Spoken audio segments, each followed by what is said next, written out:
last opportunity before Yom Kippur, and actually the last opportunity till after Yom Tov. This Shabbos is Shabbos Shuvah, and we read Parshas Hazinu. Kenesher yoer kinoi, kosev Rashi, hanesher hazeh rachmoni al bonov, ve'enoi bo elaken bepeta pitom, elo mekashkish beknofov, ben ilan leilan, ben sucha lesucha, kedei shi'oiru bonov v'yehei behem koyach lekablo. So the eagle doesn't land out of the blue suddenly on its offspring in its nest. Mekashkesh beknofov, makes some noise with its big wings that the little birds should wake up, be aware, and shouldn't be terrified when suddenly the big mother lands. Kadosh Baruch Hu does the same. He doesn't land suddenly on our heads on Yom Kippur, Mekashkesh beknofov. And he started this process, Rosh Chodesh Elul. And then once again, with his massive wings, he makes a lot of wind and noise when we started saying Slichas. Number 3, Erev Rosh Hashanah. Shulchan Aruch writes, Nagu Kol Yisrael Les Anois, Erev Rosh Hashanah. And then the 2 awesome days of Rosh Hashanah, and we're at the last stop. And that is Shabbos Shuvah, before finally the eagle will land and HaKadosh Baruch Hu will be here in the magnificent day that the Rambam defines Yom Mechila, Slicha, V'Kapora. I think I told you this story many times. Lodz was a Hasidic city in Poland. It was the center of Alexander Hasidim. And there were many shtiblach in Lodz. There was one shtibel that was called the Chofetz Chaim shtibel. Why was it called the Chofetz Chaim shtibel? The Chofetz Chaim once happened to be in Lodz. And it was Erev Rosh Chodesh in the afternoon, and he asked, where will we daven mincha? And he was told, there's a shtibel right on the corner, let's go daven mincha. Chofetz Chaim with his gabbai going to the shtibel. Chassidish young man goes to the Omed and he shouts out, Ashrei Yoish Vavisecho. And the Chofetz Chaim says, Yom Kippur Kotten. And the Chassidim ask him, what's that? Nobody knew what Yom Kippur Kotten is in Lodz. Chassidim aren't so makpid. The Chofetz Chaim said, Erev Rosh Chodesh. He said, well, what's it? So he said, bring me a siddur. And he showed the Chassidim in the back of the siddur, Erev Rosh Chodesh, you say Yom Kippur Kotten. And the Hasidim said, the Rebbe zuk nicht. The Rebbe doesn't say. And by Hasidim, if the Rebbe doesn't say, nor does anyone else. You say what the Rebbe says, and you don't say what the Rebbe doesn't say. So the Chofetz Chaim said, Em shelochem moshel lamahado v'doim. I'll give you a moshel. So it said, 2 people happened to meet in the train station in Warsaw. And like, Jews have this custom, especially Hasidim, v'fur ta'yid. Where are you going? So Reb Aleph tells Reb Beis, I'm going to Krakow.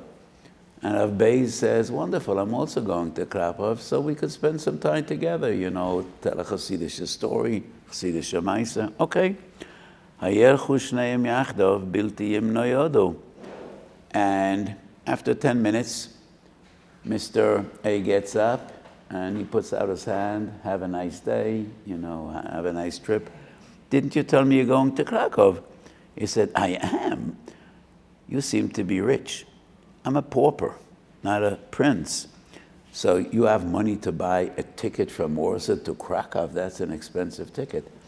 I can't afford that. So I go down by every stop and spend the day in the local shtibel, collecting money to have money to get to the next stop. I hope by tomorrow afternoon, maybe we'll meet in Krakow. So the Chofetz Chaim said, your Rebbe is a big tzaddik. And he buys a ticket מיום הכיפורים הזה עד יום כיפורים הבא עלינו לטובה. But we are poor. We don't have enough mitzvahs. We don't have enough money to take us from one Yom Kippur to the other, directly from Warsaw to Krakow. We need to stop by every station, by every stop, stretch out our hand, and ask Rabbeinu Shalom, take me to the next stop. So we need to stop every Erev Rosh Chodesh and say Yom Kippur Kotten. We can't compare ourselves to your Rebbe. Beautiful story. And when the Hasidim told the Rebbe, Alexander the Rebbe, that we had an amazing guest, the Chofetz Chaim, and this is what he said, the Rebbe said, in this shtibel, I want you to say Yom Kippur Kotten every Erev Rosh Chodesh. And that was called the Chofetz Chaim shtibel in Lodz.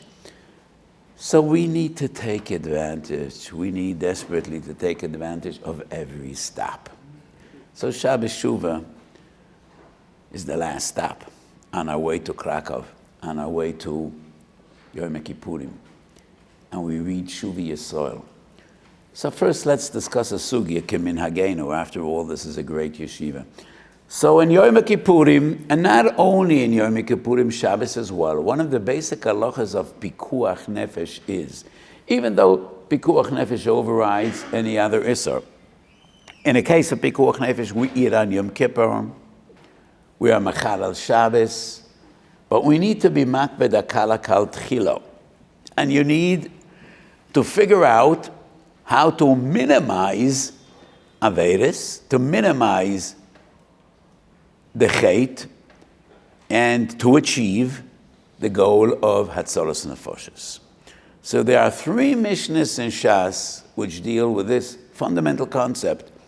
Pegam al-Madalav, Torah Rabbanon, Mishiach ze Bolmos. We don't know exactly what a Bolmos is in modern medicine, but the way Chazal describe it, suddenly he has an attack of hunger, or he feels he needs to eat something. Mishiach ze Bolmos, Machila noise kalakal.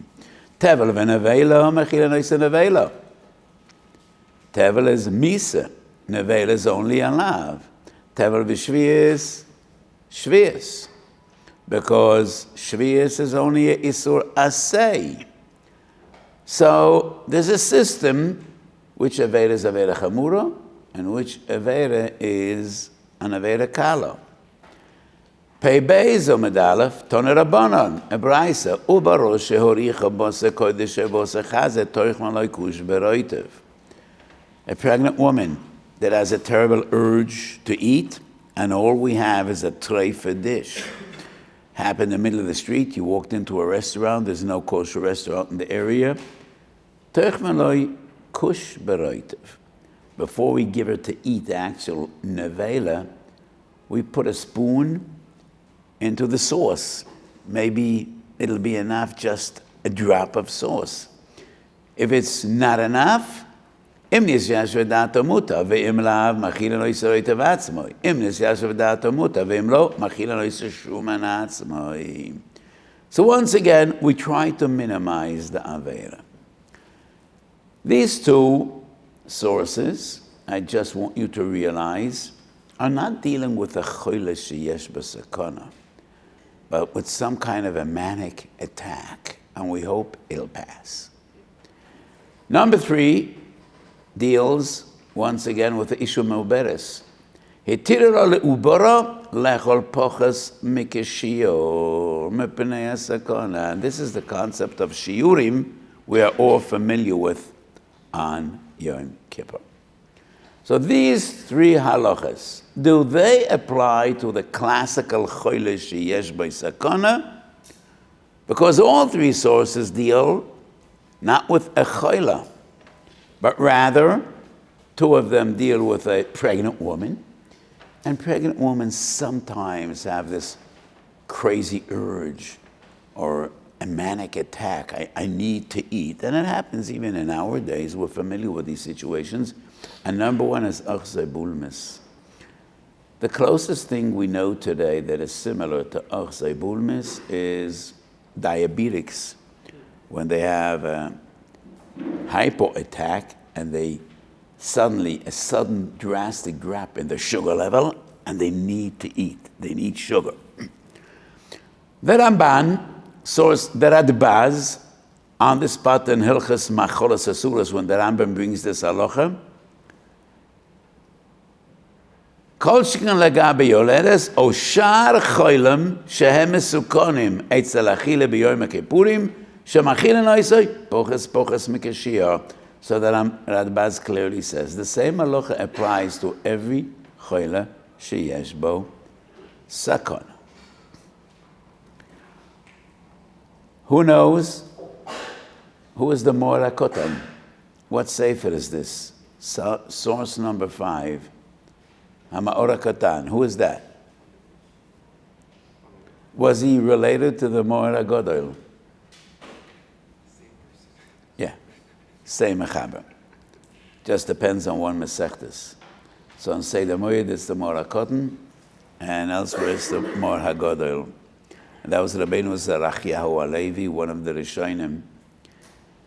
And he compares the Mishnah of Machila Noiseh Kalakal to a sugya in Menachos Samech Daled. What do we have in Menachos Samech Daled? Because the 3 sources on the top of our sheet deal with Macholas Asurois. In Menachos Samech Daled, we deal with Hilchos Shabbos. Chodesh Yesh B'Sakona. And we need a fruit for him. And the doctor says, he will need to eat 2 apples or 2 pomegranates. That's the case in the Gemara Menachos Samech Daled. We rush out to the backyard, and there's an apple tree or a pomegranate tree, and there are 2 twigs. On one twig, we have 3 fruits. And all the other twigs, we only have 1, and we need 2 apples.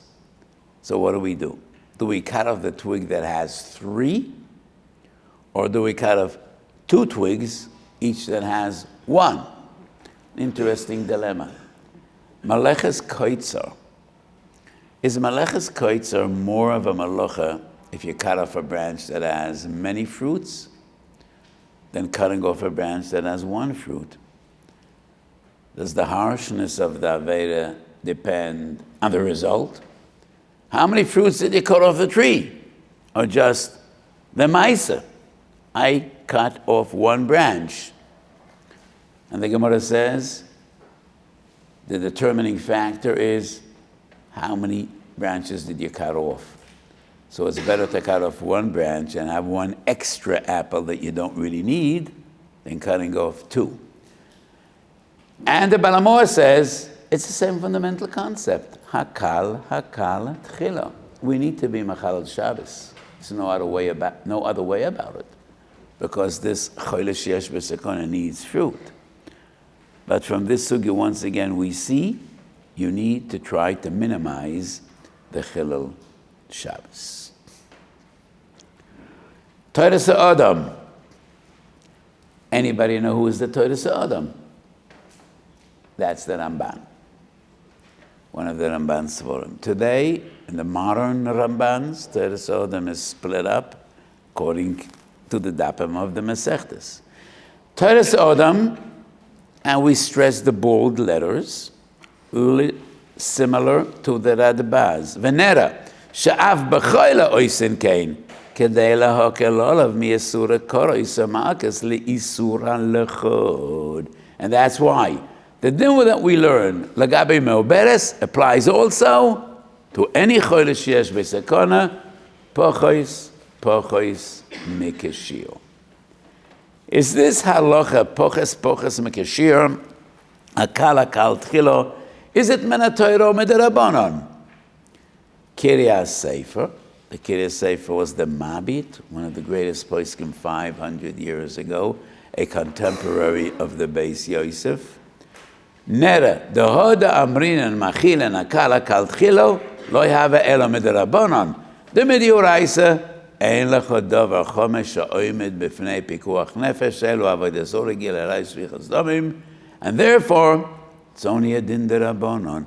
Would the same apply to Pochos Mikeshir?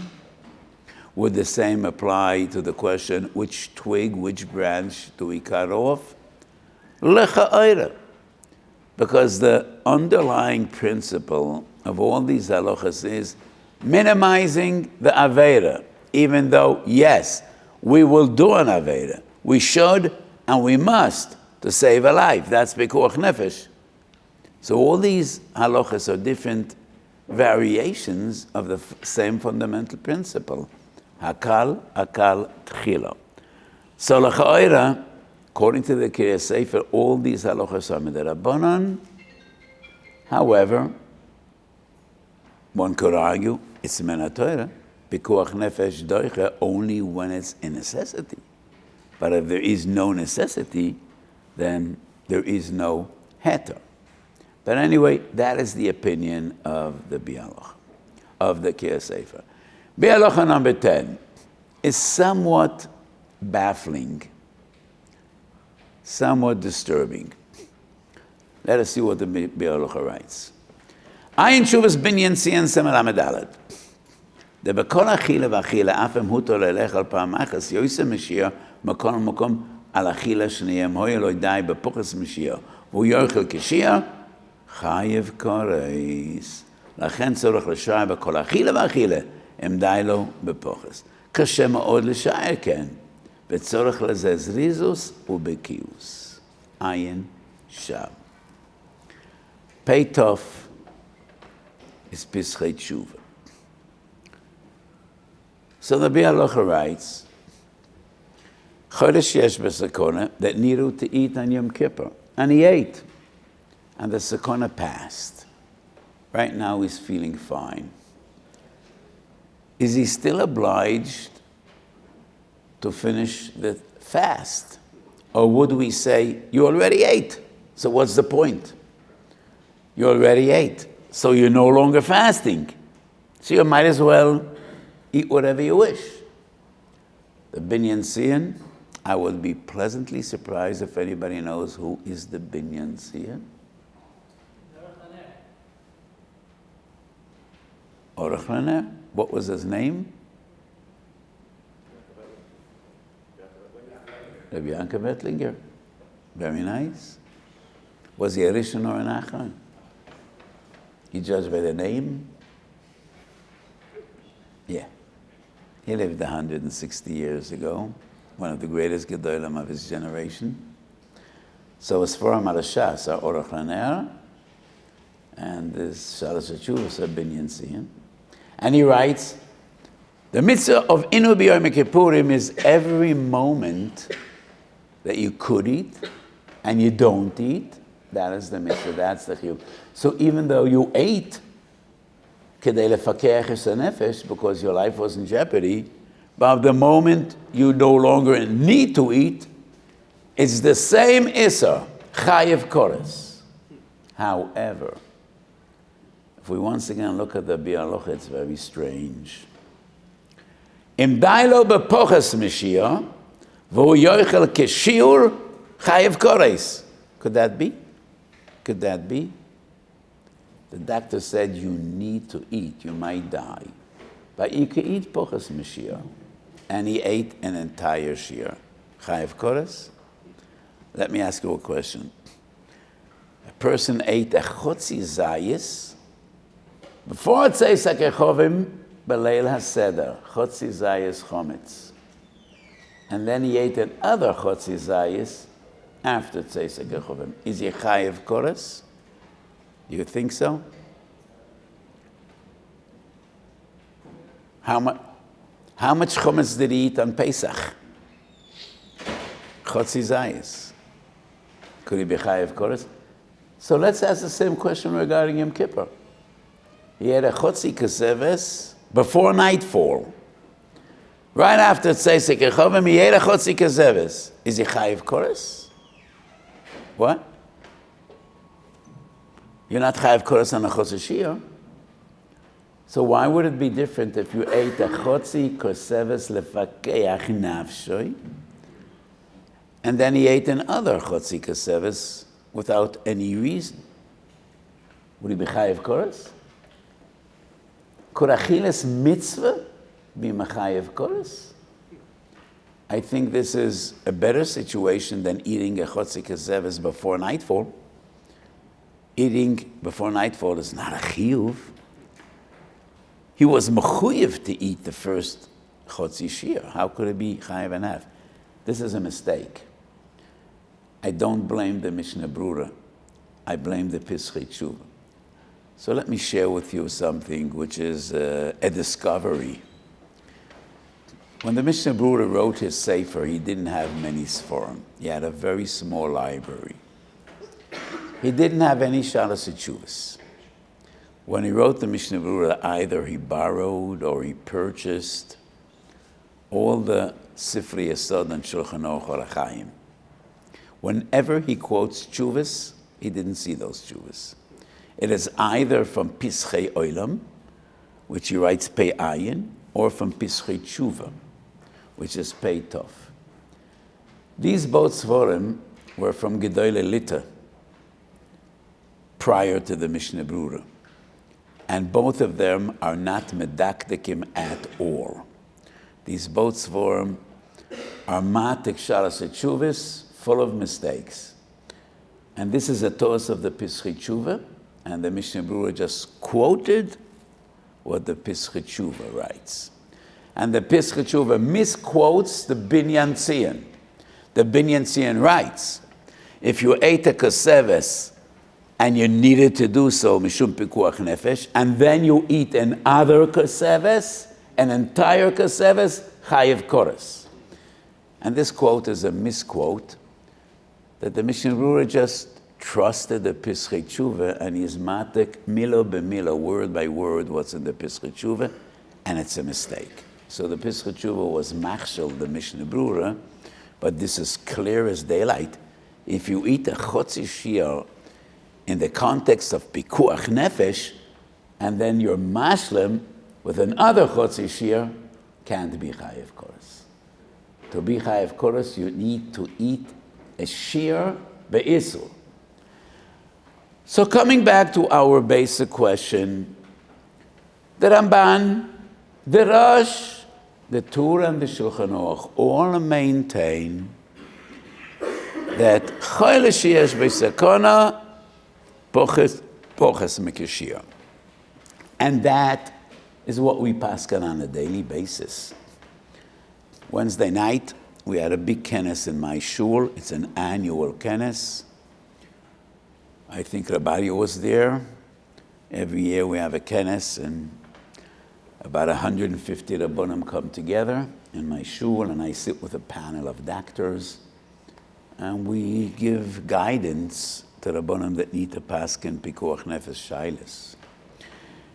And this is the most common psak. Person that needs to eat in Yom Kippur because he's a chol sheyesh b'sakona, if possible, poches mikashir. But some great achronim disagree with this psak. And they argue primarily in Shittas HaRambam.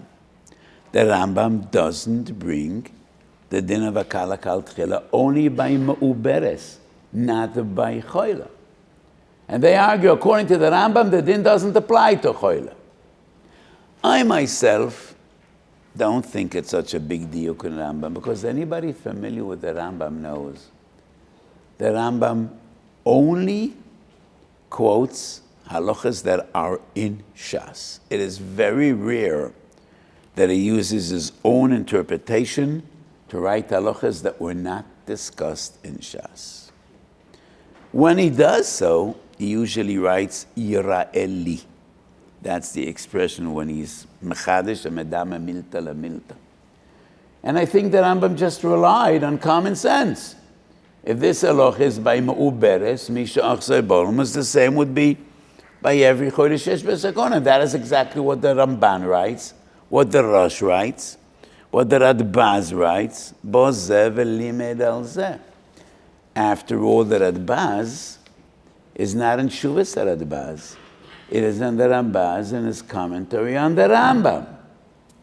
The Or Sameach has a different interpretation. And the Or Sameach writes, I think we could just go to the bottom. וכן ארד אינו מוכרח מה שכוסף הרמב"ן, דחוי למסוכן מאכיל אינו יסי פוחס מקשיר עם צורך טובו, אין ראיה. דשם, הלא יאכלו זייס, וזייס, ביוסי מכדי שיאכיל ספס, אבל דרך אכילה. לכן מאכיל אינו יספגח. אבל שלא כדרך אכילה, Lo. Interesting argument. So the Or Sameach writes, Yom Kippur is an exception. Because in Yom Kippur, the Shlit is Koseves. Kol HaTorah Kula, the Shlit is Kazayis. So if you divide a Koseves, Torche de Achiles Pras, you still have a Kazayis, Torche de Achiles Pras. The Koseves is more than Achiles Pras. And that is Derech Achila. And if doctors say you need to eat b'derech achila. But any choile sheyesh b'sekona that eats macholas asuros, and we're not dealing with Yom Kippur, eating a kazayis b'yoyse mekadei achilas pras is not derech achila. And we do not impose on a choile to eat shelo kederech achila. Interesting argument. Not very convincing. And why shouldn't he eat shelo kederech achila if the doctors don't think it's a problem? So why not? Why does a choile sheyesh v'sekona need to eat kederech achila and get into a chiyuv kores? And why wouldn't we recommend don't eat kederech achila? In the point of view of your nourishment, it's just as good. So I don't really appreciate the svara of the Or Sameach. Ochel Shulchan, Davar Pushetu Shekol Ze Kashiyesh Maspek LaChoyle, אבל למדו שצורך הרבה בבשר, או שהחוyle לא ימכן, או שיש סופק אם זה יספק לו, מאכילה נויסה כל צורכוי, ומשקה נויסה כל צורכי בלוי דקדוקים. וכמעט ידוע לנו שהחילום המתונם במיתה וכן ירדס הספיקו להם השיעורים האלה על פי רוב. אבל בעלי השחפת שקוראים סוחטקה, I don't know what sochatka is, but shechefet is tuberculosis. Today it's a very uncommon disease, but it's a horrific disease because it is more contagious than anything else we know. So in days of yore, people that had tuberculosis had separate hospitals. No hospital would have a ward or a department for tuberculosis because it's awfully contagious. So there were special medical institutions only for tuberculosis patients. So the Aruch HaShulchan writes, Balei HaShechefet Refo'oson Lechol Harba Ve'ein Medaktekim Behem. הרמב"ם וכן הרף לא כוספו כלל דין זה, מפני שבש"ס לא נמצא דין זה לעניין יום הכיפורים, אלא זה בקריסס, לעניין מעוברס שריחו ריח יסד המכין ניסה פוחס מקשייה. ולמדו מזה הראש והטוב שכנוך גם לעניין חוילם. אבל הריב הרמב"ם יסברו דזה רק במעוברס שריח הריח, ואין אכילה אצליקה. לא כן בחוילם. Aruch HaShulchan argues, in the opinion of the Rambam, as I said in the beginning of the Shiur, a pregnant woman smelled food and suddenly she had an irresistible urge to eat from that food. Biologically, it's not something that she really needs. She could fast. And if she wouldn't pass by that steak shop, she would be okay. It's coincidentally, she smelled a good steak, and now she feels, I need it. And therefore we say, take a drop. Maybe she's going to calm down. Don't be mishuga. Taste it. We're going to buy you a steak, Motzi Yom Kippur. She might calm down and be okay. But a choila that needs to eat, no shiurim. Just eat. That's the Aruch HaShulchan, which is interesting. However, the Or Sameach and the Aruch HaShulchan argue that's the Shittas Rambam, but they wouldn't paskin against the Torah and the Shulchan Aruch. Hamek Shala. Who knows who wrote the Hamek Shala? This is something I would expect some of you to know. Who's the Hamek Shala? The Netziv. He wrote many Sforim. The most impressive is Hamek Shala ala Shiltas. Did I ever tell you the story about the Shiltas, how the Shiltas came to be? Did I? The Meiri writes in his introduction to Shas an interesting story. Shiltas was one of the Gaonim, Rabbi Chai Gaon. He had a son that didn't like to learn, which would be a surprise. The son of the good Lador, why wouldn't he like to learn? But he didn't, wasn't a masbid. And his father had Ogmas Nefesh. So all week round, the kid was out of the house. Don't know what he did. Hiking in the woods, driving a mountain bicycle. I don't know what he did. But Shabbos, he was at home. What could he do on Shabbos?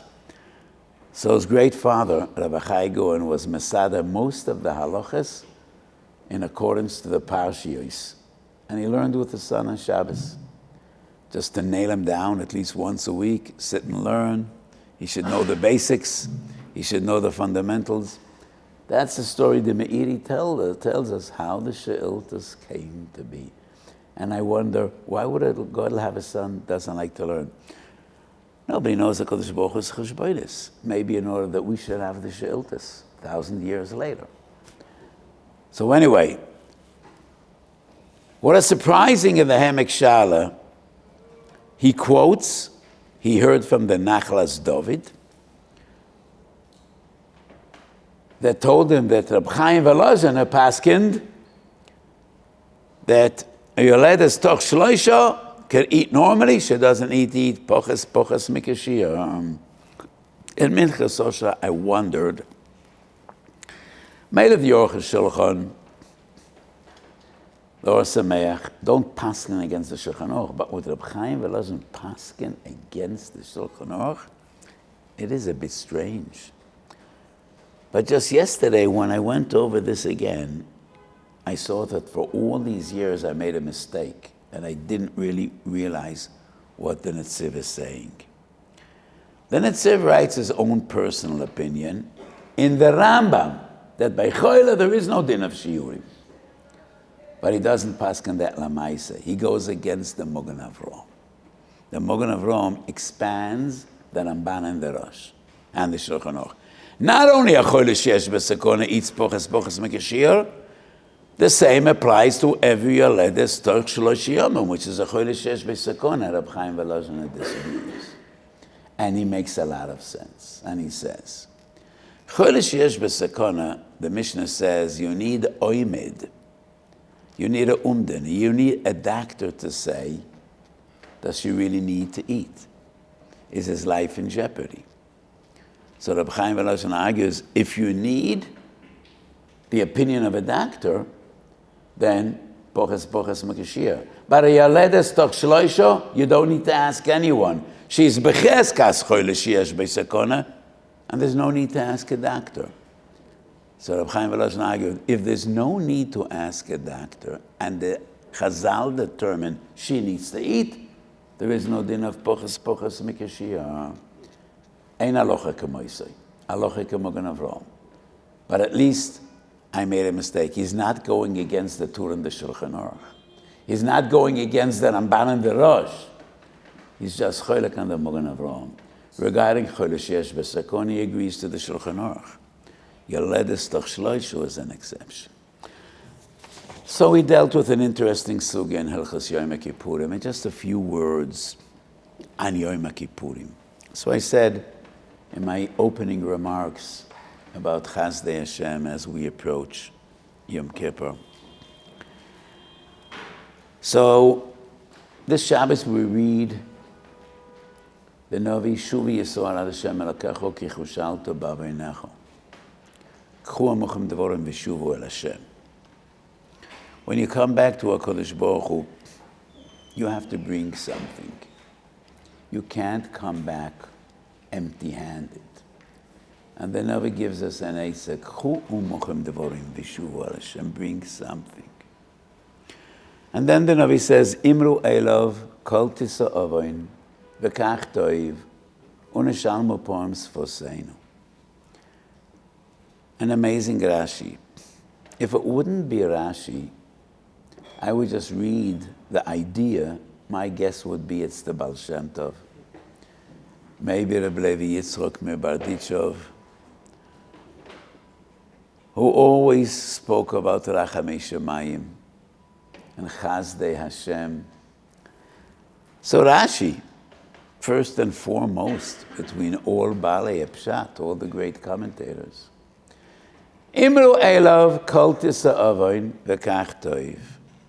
We ask HaKadosh Baruch Hu totally ignore our Avedas because we have a lot of them. Al tishbetenu achareihem. Ma'at masim toivim shebiyodi v'shavtenu achareihem. So he turned to HaKadosh Baruch Hu and he said, we followed the advice of the Navi. We bought a little bit of masim toivim, and please don't look at all the rest. Judge us by ma'at masim toivim shebiyodi. Is that a sensible proposition? We have 1,000 tons of Avedas, and we brought ma'at masim toivim, about 3 pounds, a little bit of chesed. We davened well, at least the Seres Yemei Tshuva. Is that a reasonable proposition? I think it's ridiculous. Why should that happen?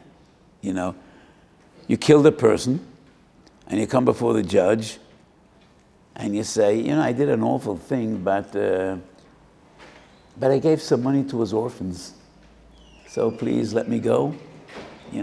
I gave $100 to the family after I murdered him, after I killed him. Would that make sense? Doesn't. But what does HaKadosh Baruch Hu say? Erpo mishuvoso, ohaveim nedovo, kishav api mimeni. Rashi says, HaKadosh Baruch Hu says, yes, I will have forgiven. Why is that? Esnadeiv lo ohaveim, afar pi she'enam ru'uyim la'ahavo.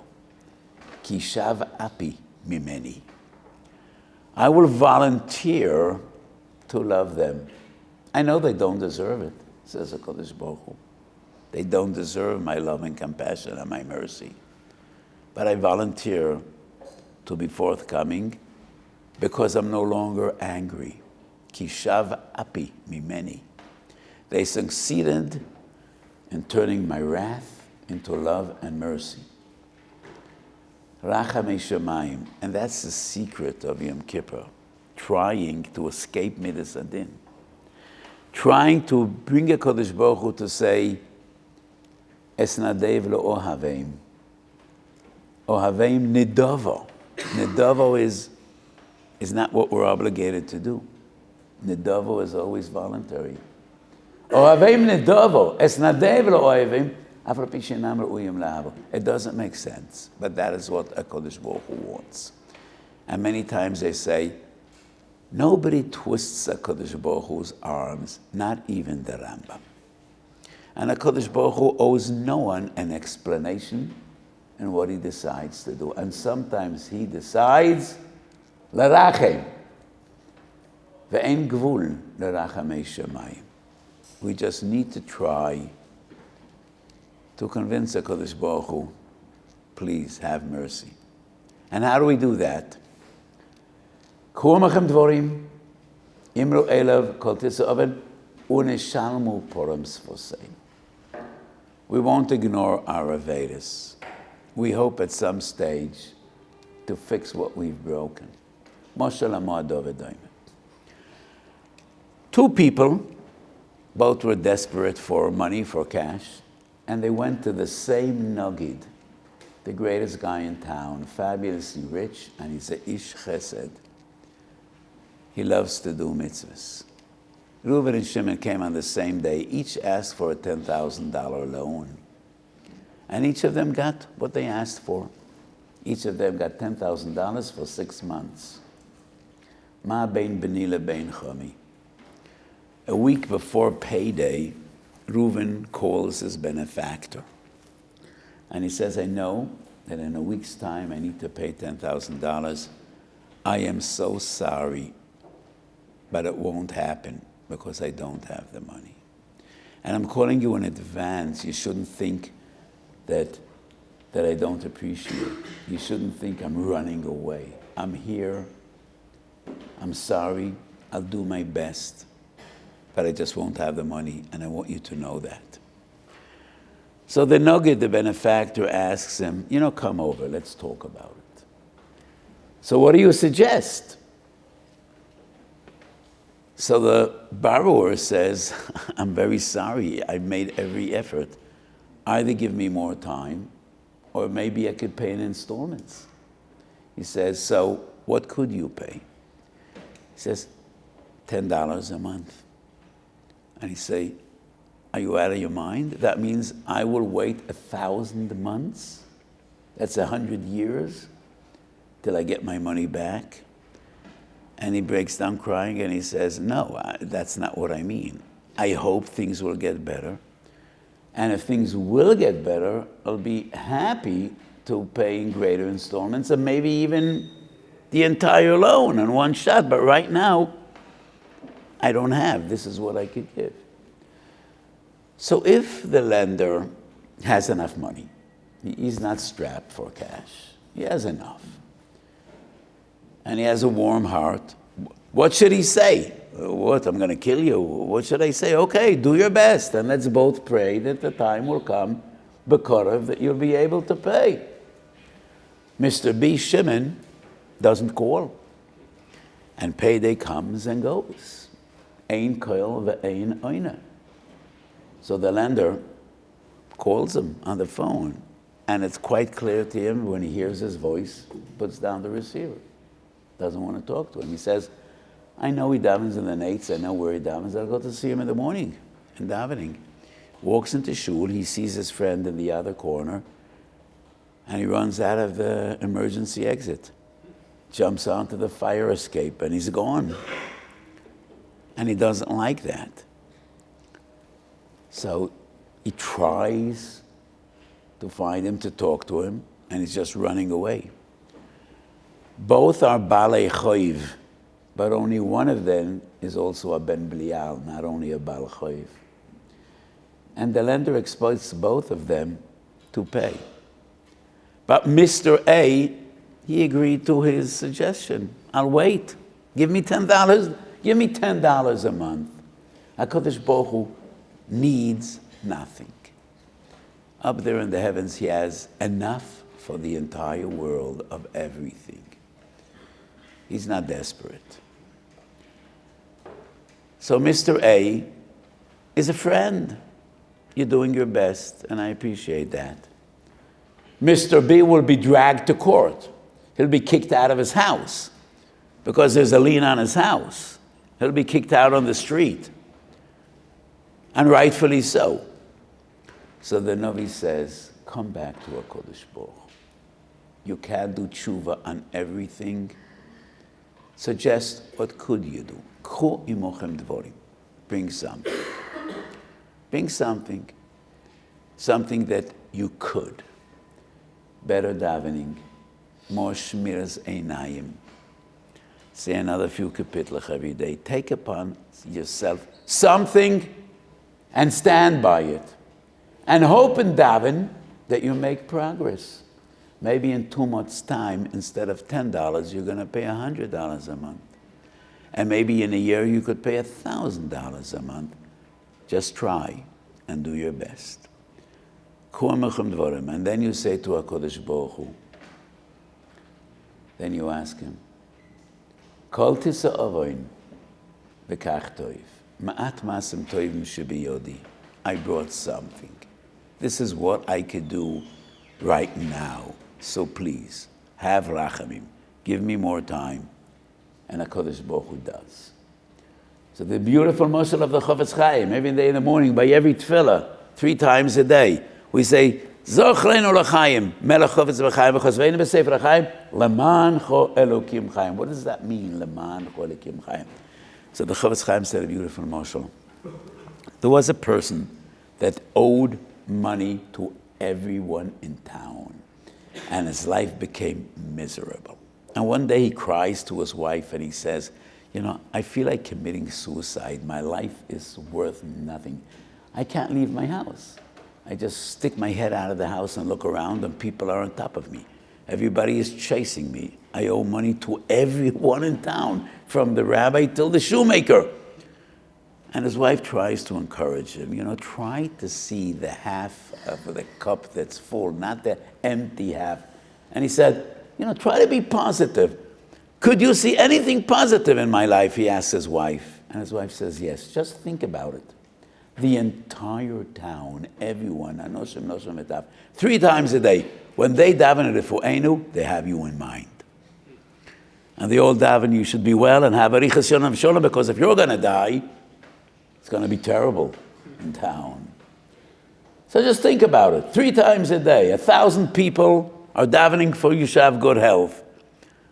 Said the Chofetz Chaim, we turn to HaKadosh Baruch Hu, Zochreinu l'chaim, Melech v'zochaim, Chazveinu b'seh, Lemanchu, it's all for you, Rabbeinu Shalom. We owe you millions, and you probably expect to collect what we owe you. But right now we don't have, we have $10 a month, so give us time, give us gesund, give us arichim shalom, and we ultimately hope, times will get better, we'll be able to pay more.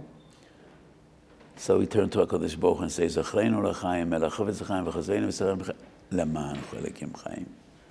We really want to pay. We want to make you happy.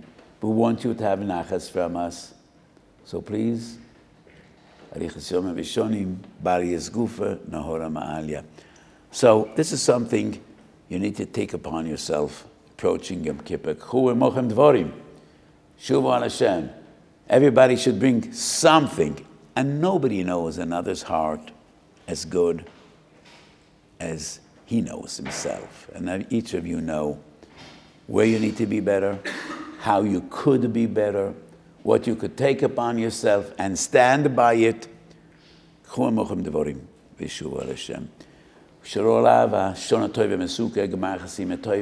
bracha to all of the Talmidim is you should grow, and by every passing day come closer to HaKadosh Baruch Hu. And my bracha to the Rosh Hashiva and all the Choshev Aramim, you should have so much nachas from your kindalach, your families, and from the Toras Chaim family. We should only share b'soides toivis, and we should be able to keep on lahagdil Torah v'lahadira and a good gebench Shiur.